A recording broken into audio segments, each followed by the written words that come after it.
শুভ সন্ধ্যা। সুন্দরের আলো উদ্ভাসিত করুক সবার জীবনকে। আলোর অতিথিতে সবাইকে আমন্ত্রণ জানাচ্ছি। আজকে যিনি এসেছেন আলোর অতিথি হয়ে, যদি কোনো মতে শুনতে পাই যে উনি টেলিভিশন কোনো চ্যানেলে উপস্থিত হবেন, আমি অপেক্ষা করে থাকি, আপনারাও করে থাকেন। তার কথা বলার ধরনে এমন একটা চুম্বক আছে, আকর্ষণ আছে, তার আমার যেটা মনে হয় তার কথার মধ্যে কোনো কৃত্রিমতা নেই, প্রচণ্ড মিষ্টি এবং বুদ্ধিদীপ্ত। এই সব কিছুর সম্মেলনে তিনি সবাইকে আকর্ষণ করতে পারেন খুব স্বাভাবিকভাবে এবং যুগ যুগ ধরে করে আসছেন। স্যার, আমাদের স্যার আব্দুল্লাহ আবু সাইদ। ধন্যবাদ স্যার, কেমন আছেন? ভালো আছি। এবং তোমার কথাগুলো যদি সত্যি সত্যি সত্যি হতো, সত্যি সত্যি মন থেকে বলছি, তাহলে পরে আমি এখনো আবার টেলিভিশনে আসতাম।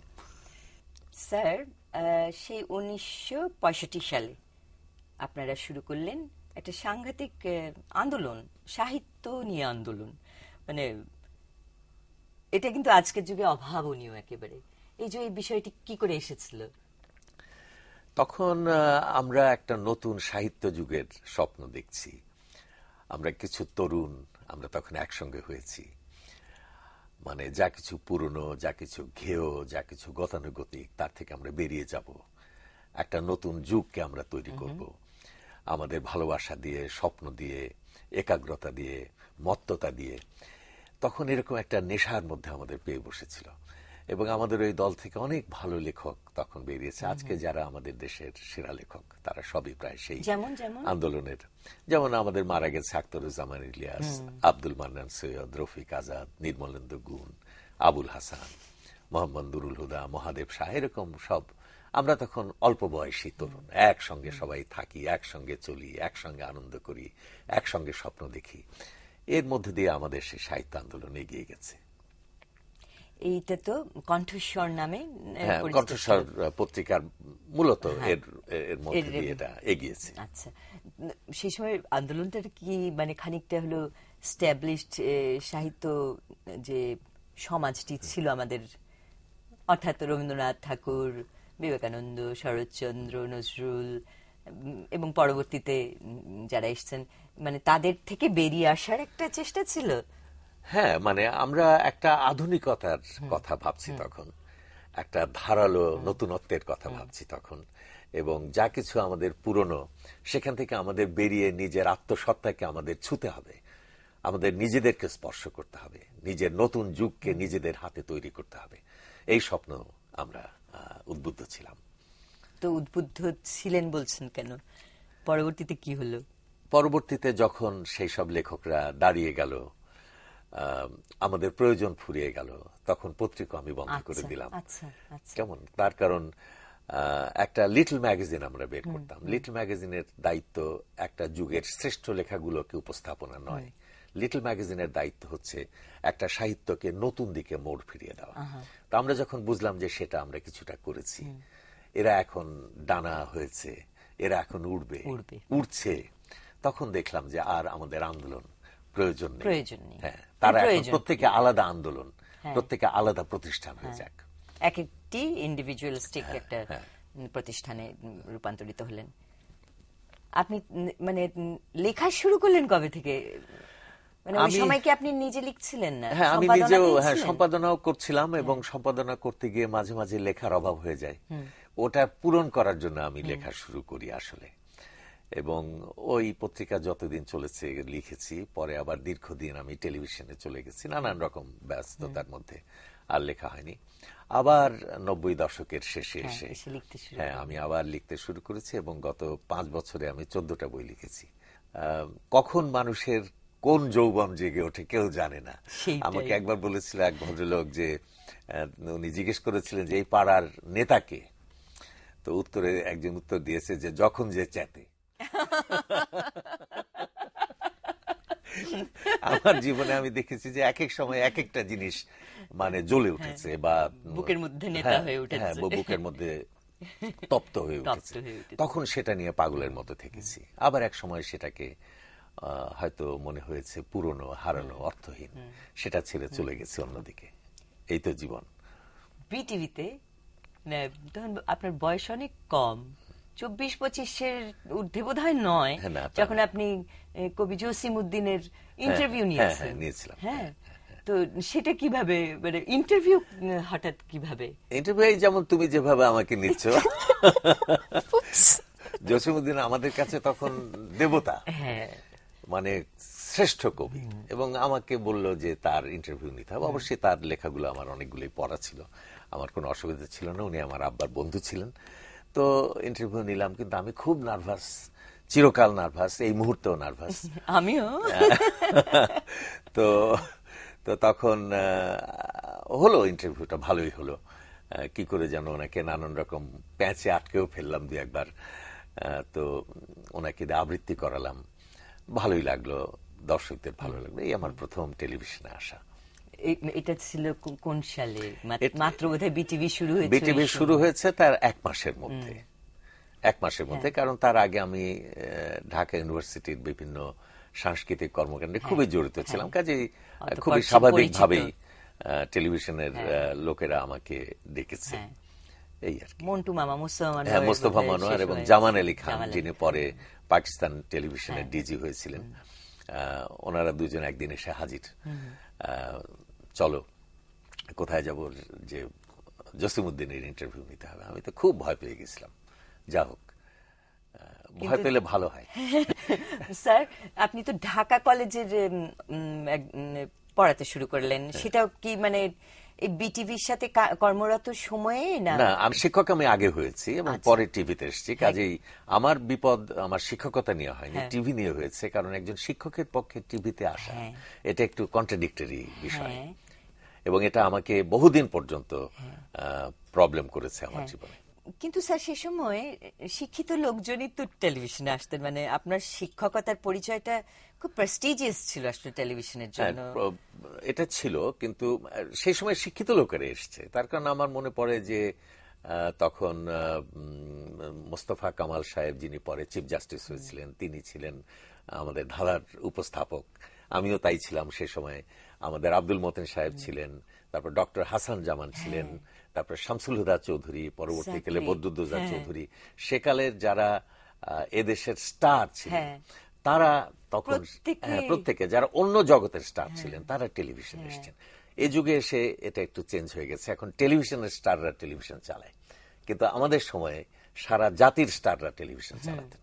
তো সেই জন্য ওটা অসুবিধা ছিল না। কিন্তু আমি তো ছাত্রদের সামনে যাই, ছাত্রদের কাছে আমার একটা ব্যক্তিগত দায়িত্ববোধ আছে। সেটা কেমন হতো? সেইখানে একটা তার সঙ্গে আমি টেলিভিশনের মধ্যে অপেক্ষাকৃত হালকা একটা বিষয় নিয়ে আমাকে ডিল করতে হতো। এই দুটোকে আমি মেলাতে পারতাম না, এবং একসময় আমি টেলিভিশন ছেড়েও দিয়েছিলাম। তারপরে একদিন এই কারণেই আমি কিছুতেই মেলাতে পারছি না। তো তখন খুব একটা আশ্চর্য গল্প, আমি একদিন নিউ মার্কেটে গেছি এক বইয়ের দোকানে, এক বৃদ্ধের সঙ্গে দেখা। উনি আমাকে দেখে একেবারে মানে অসম্ভব, মানে অভিভূত, খুশি হয়ে উঠলেন যে আপনাকে আমি দেখলাম। তো একজন বৃদ্ধ আমাকে বলছেন এরকম খুশি হচ্ছেন, তো আমাকে বললেন যে আপনি প্রোগ্রামটা ছেড়ে দিলেন কেন? তো আমি তখন বললাম যে দেখেন, এরকম আমি তো শিক্ষক, এই শিক্ষকতার ব্যক্তিত্বের সঙ্গে আমি টিভি ব্যক্তিত্বকে মিলাতে পারছি না। তিনি বললেন, খুব মানে বিমর্ষ হয়ে গেলেন, বললেন যে আপনি তো পারছেন না, কিন্তু জানেন আমি এখনো বুধবার সন্ধ্যা 7:30টায় টেলিভিশনের সামনে বসি, মনে হয় যে আপনি আসবেন। তো তখন আমার মনে হলো যে এই যে একজন মানুষ অন্তত খুশি হয়, এমন তো হতে পারে যে আমার অনেক মানুষ খুশি হয়, তাহলে কেন আমি এটাকে ছেড়ে দেবো একটা শিক্ষকতার খোড়া অজুহাতে? তখন আমি শিক্ষকতাকে এবং টেলিভিশনের ব্যক্তিত্বকে একসঙ্গে মিলিয়ে করা যায় কিনা আমি সেটা চেষ্টা করলাম, এবং আমি পরে দেখলাম যে সেটা সম্ভব। এবং আজ অবধি স্যার, আপনি তো জানবেন না এটা, কিন্তু আমরা তো জানি কিভাবে মানে মানুষ, জনসাধারণ আপনার প্রতি একটা ভালোবাসা, এবং শুধু ভালো শ্রদ্ধার সঙ্গে যে ভালোবাসা, সেটা এখনো অনুভব করে। এটা কিন্তু একটা সাংঘাতিক জিনিস। এত বছর, 10টি বছর আপনি কিন্তু বিটিভিকে একেবারে ঘর বাড়ির মতন ছিল আপনার কাছে। মানে সকালে ঢুকতেন, হয়তোবা সারা রাত বসে কাজই করতেন।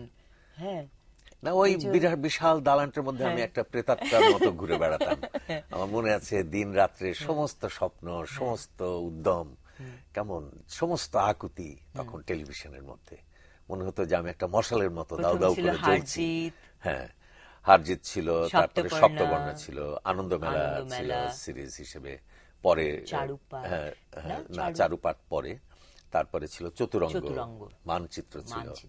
এই তখন অনেক স্যার, অনেক প্রযোজনা কিন্তু। অনেক। হ্যাঁ, এবং আনন্দমেলা সেই যে আপনি চালু করলেন, হ্যাঁ, ওটাই তো হয়ে গেল একটি বিশেষ ধারার অনুষ্ঠান। হ্যাঁ, ওটা একটা ধারার অনুষ্ঠান এবং পরবর্তীকালে ঈদের অনুষ্ঠান হিসেবে হয়ে গেল।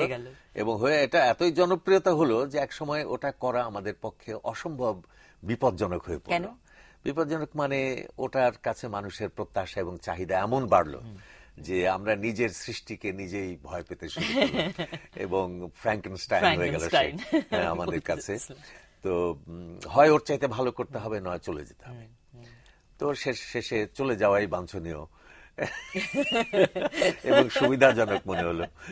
আচ্ছা স্যার, এইসবের মাঝখানে কি বিশ্ব সাহিত্য কেন্দ্রের জন্ম? না, হ্যাঁ, এটা হতে হতে যখন এটা কমে এলো, মানে টেলিভিশন যখন পিকে, তো সেই সময়ে তল দিয়ে আমি টেলিভিশন ছেড়েছি 1982 সালে, আর 78 সালে আমি বিশ্ব সাহিত্য কেন্দ্র খুব ছোটভাবে শুরু করেছি।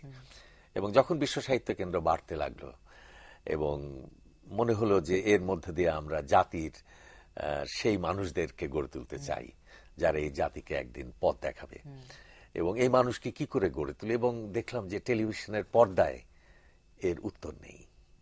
ওই বিনোদনের ভেতরে এর উত্তর আমি খুঁজে পাচ্ছি না। এবং তখন এক সময় বুঝলাম যে মানে জীবনটা এইখানেই হয়তো দিতে হবে। ওটা আমার বিবেক হয়ে দাঁড়িয়ে গেল এবং দেশের ভালো কিছুর স্বপ্ন, সমৃদ্ধির স্বপ্ন আমাকে এমন ভাবে আঁকড়ে ধরলো, কামড়ে ধরলো একেবারে, যে দেখলাম যে সম্ভব না। আমি তখন পুরোপুরি বিশ্ব সাহিত্য কেন্দ্রে চলে এলাম এবং টেলিভিশনের যুগ আমার জীবন থেকে শেষ হল।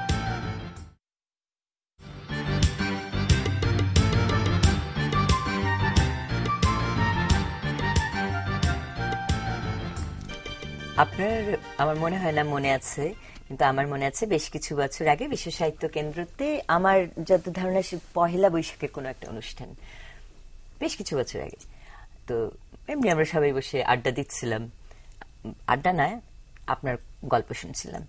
সেখানে আপনি বলছিলেন যে বয়স হওয়ার একটা মজা আছে যে প্রেমের জ্বালা যন্ত্রণাটা কমে যায়। আমার মনে আছে না, হয়তো তার কারণ প্রায় কাছাকাছি কথা আমি লিখেছি। আচ্ছা, যে যৌবন অত্যাচার করে হৃদয়ের উপর আর বার্ধক্য অত্যাচার করে শরীরে।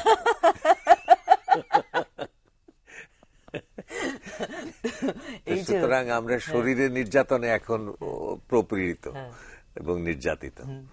এখন হৃদয় আমাদেরকে সেইভাবে কষ্ট দেয় না যেটা অল্প বয়সে দিয়েছে। অল্প বয়সে কিরকম দিয়েছিল? হ্যাঁ, খুবই দিয়েছে, অসম্ভব দিয়েছে। এবং বয়সের সঙ্গে সঙ্গে দেখলাম যে সেই দুঃখগুলো, বেদনাগুলো আস্তে আস্তে হারিয়ে যাচ্ছে। এবং এইটাই তো জীবনের মৃত্যু। জীবনে দুঃখ বা বেদনাগুলোই তো জীবন। এগুলো যত জীবন্ত হবে, যত শক্তিশালী হবে, তত শক্তিশালী জীবনের মধ্যে আমি বাস করলাম, তাই না? তো সেগুলো আমরা হারিয়েছি। কিন্তু আবার আরেক ধরনের বেদনা বেড়েছে, সেটা হচ্ছে চারপাশের মানুষদের জন্য বেদনা।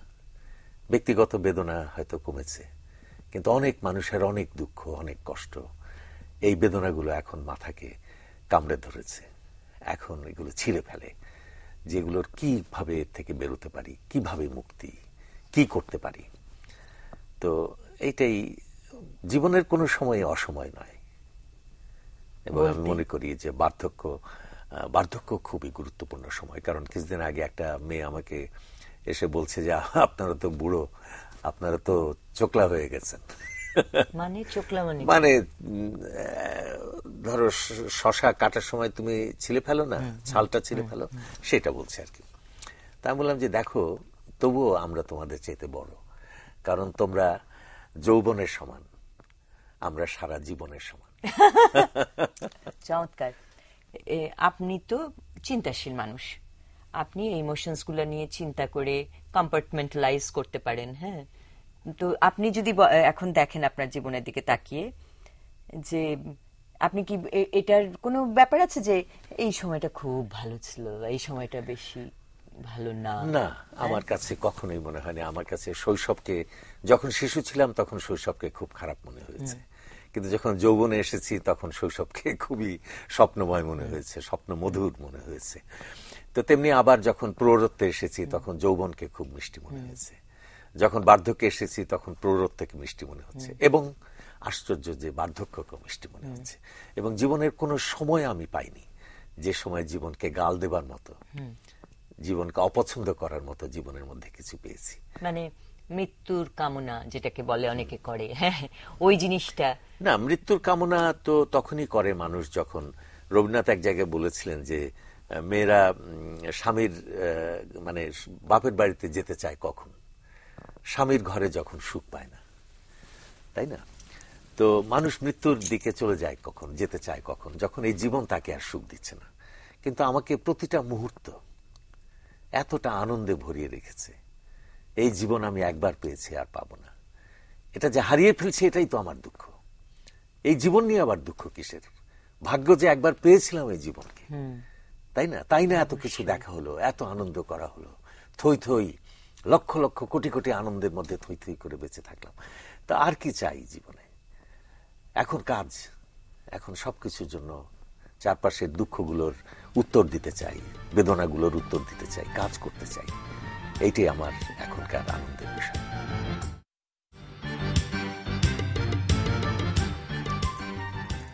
বিনয়ের সাথেই নিবেদন করছি।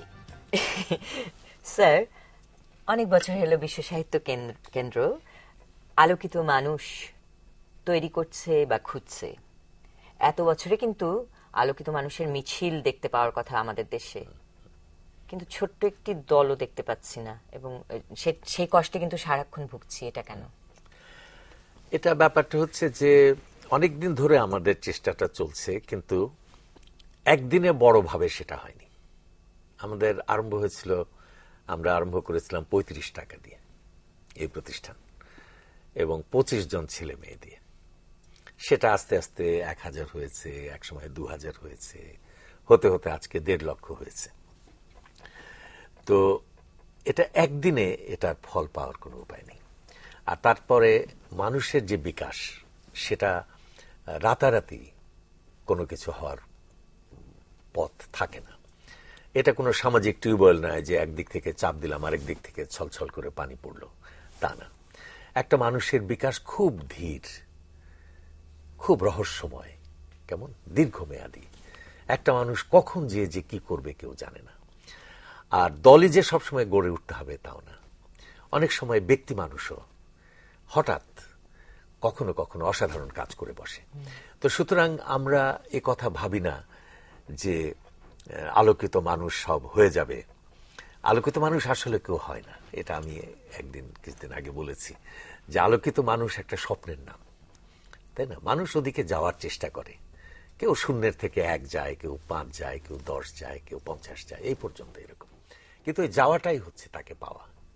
আলোকিত হওয়া মানে ওই যাওয়াটা। তো সেই প্রচেষ্টাটা চলুক। রবীন্দ্রনাথ একটা খুব সুন্দর কথা বলেছেন যে একটা গাছে আম হয় কয়টা, কিন্তু মুকুল আসে কত। আমাদের চেষ্টা চালিয়ে যেতে হবে, আমরা বসে থাকলেই শেষ হয়ে যাব।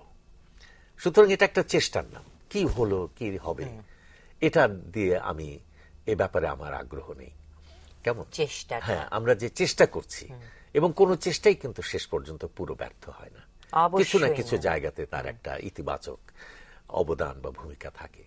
কি হবে তাও জানি না, কিন্তু এই যে আনন্দের মধ্যে দিয়ে কাজগুলো করলাম, এই যে স্বপ্ন দেখে দেখে মনে হলো যে একদিন হবে, একদিন আসবে, হ্যাঁ আসবে, কি ফিরে হারানো কি রেশ, কিংবা সে আর হেজাজ হাওয়া আসবে অশেষ, কিংবা সে আর